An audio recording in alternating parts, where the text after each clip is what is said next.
நம்ம யாரையா இருந்தாலும், எந்த விலங்குகளாக இருந்தாலும், என்ன புழு பூச்சியாக இருந்தாலும் நமக்கு தெரிந்தும் தெரியாமலும் செய்யக்கூடிய கெடுதல்கள் அவையெல்லாம் நம்மை நிச்சயமாக தாக்கத்தான் தாக்கும்.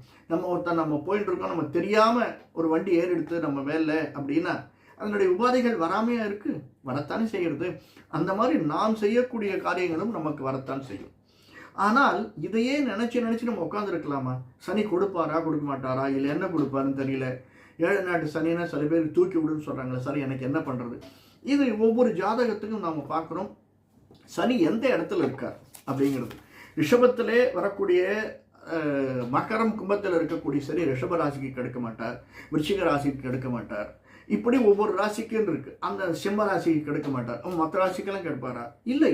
ஒவ்வொரு ராசிக்கு எந்த இடத்துல இருக்கிறார், ஒவ்வொரு லக்னத்திற்கு எங்கே இருக்கிறார், அதுதான் மெயினாக நம்ம பார்க்கணும். சனியினால நம்ம